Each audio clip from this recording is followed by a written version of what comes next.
as an artist, he was so welcoming. He was ready to share his knowledge, his energy, his creative energy is amazing.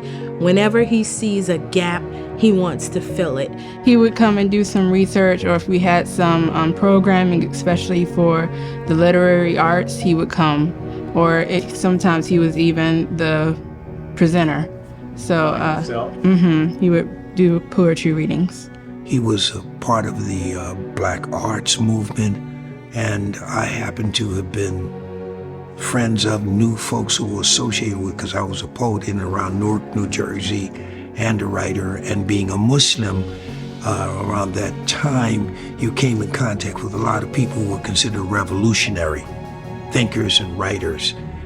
I had such great respect for Horace after we published his Notes from 1619 book of poems. One of my objectives was to publish books from people whose voices were not often heard.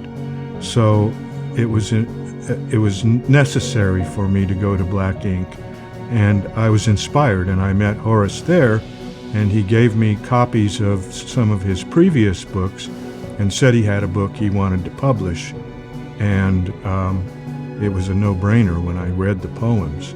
Oh, that was his passion. Yes. First, as a matter of fact, really his passion at first, during the 60s, was poetry time.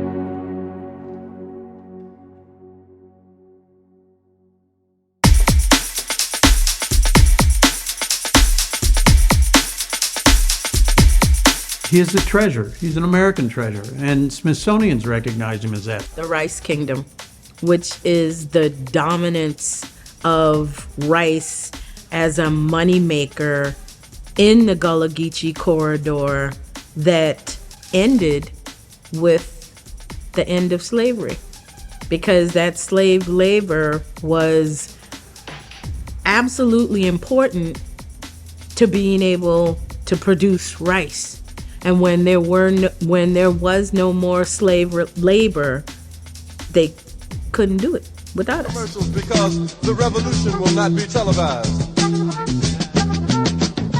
The revolution is being televised, and that is what my poem's about. Oppressed people of color is constant. So that's why I wrote the piece. I had a tremendous pleasure in writing it, and it was called An Ode to Afro-Desiratum. Just linking how contemporary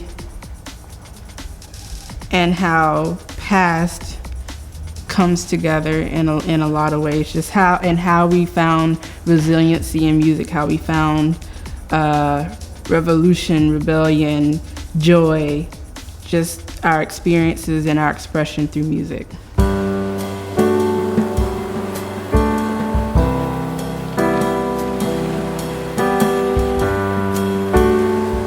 Yeah, I wrote an essay on what I thought was important. So a lot of attention has been directed towards 1619 and the Jamestown colony. That Africans were brought to Jamestown in 1619 and sold into slavery.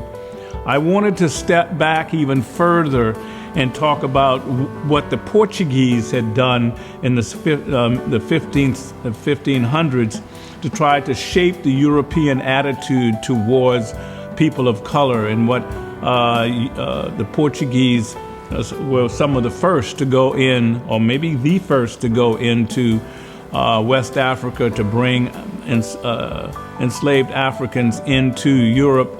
my essay sort of speaks to that, as well as some of the marketing strategies that the Portuguese did to denigrate people of color, people of African descent, to denigrate them, to justify them being enslaved, to put them as subhumans. My piece is called On the Soul, and it's just really how the circumstances have just impacted the soul of America, but how oppressed people, this has just been our life.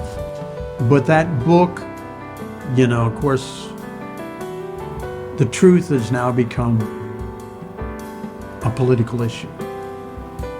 However, that book should be in every middle school and high school library. I think it could be a class in a high school because it's the truth. The truth is scary for those folks who have profited from the inequality of the past, and they don't want the truth out there.